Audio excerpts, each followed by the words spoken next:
Iya teman-teman, kalau di video yang sebelumnya saya buatkan satu ini ya, satu cerita tentang pos Ontobogo, yaitu pos pendakian Gunung Arjuno yang dari arah Purwosari ya, Purwosari Malang.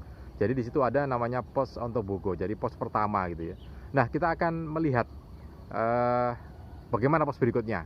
Kalau di pos pertama sudah saya jelaskan siapa itu Ontobogo, kemudian bagaimana cerita hidupnya dalam mitologi pewayangan Jawa. Maka kali ini kita akan naik lagi, dan di atas itu ada yang namanya pos ya, pos lagi, pos yang ada di atasnya lagi, yaitu pos Eyang Semar.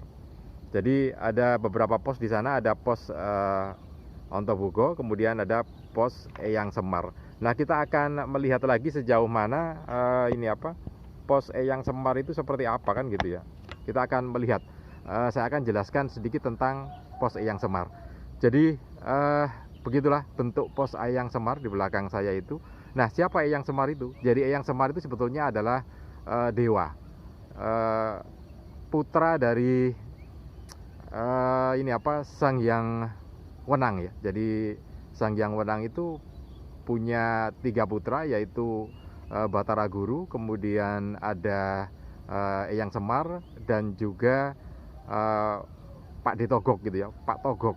Jadi ada 3, jadi dewanya itu ada 3 putra Sang Hyang Tunggal itu, Semar, kemudian Togok, dan Batara Guru. Nah Batara Guru itu menjadi dewa, menjadi pimpinan di Kayangan, jadi ngemong para dewa yang ada di Kayangan Suralaya, ada di atas ya. Kemudian Semar ini kebagian ngemong para ksatria yang ada di Arjopodo atau di muka bumi ini. Jadi di muka bumi ini dijaga atau dimong oleh Eyang Semar ini. Kemudian Pak Togok juga ngemong para ini ya, para khalifah-khalifah atau para pemimpin yang ada di ini apa, di muka bumi, sama gitu ya. Nah apa bedanya dengan Semar, padahal kan sama-sama gitu ya. Jadi kalau Semar itu akan ngemong atau membina atau memandu para kesatria yang beraliran baik, berpikiran baik ya, seperti Pandawa itu juga akan dipandu oleh Semar, itu akan dibina, dimong oleh Semar. Sementara Togok ini membina orang-orang yang beraliran jelek gitu ya, bukan ditambah jelek itu bukan, tetapi yang jelek itu kemudian diikuti, dan bagaimana mengarahkan mereka kepada hal yang lebih baik, meskipun tetap saja sulit gitu ya, karena memang berbeda. Nah itu beberapa catatan tentang Semar. Kemudian kenapa Semar diturunkan ke muka bumi ini gitu ya. Ya ada ceritanya, dari berbagai serat, ada serat Kanda, ada serat Purwacarita, dan segala macamnya gitu ya.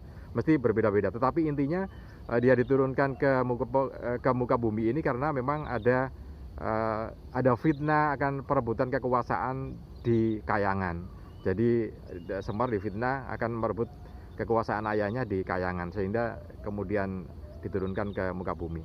Nah itu satu diantaranya. Nah Semar kalau kita lihat pewayangannya sendiri bentuknya seperti itu. Jadi kalau dilihat dari matanya agak rembes ya. Itu menandakan bahwa seseorang itu harus betah melek gitu ya. Jadi harus betah melek, dan pandangannya memang awas kan gitu.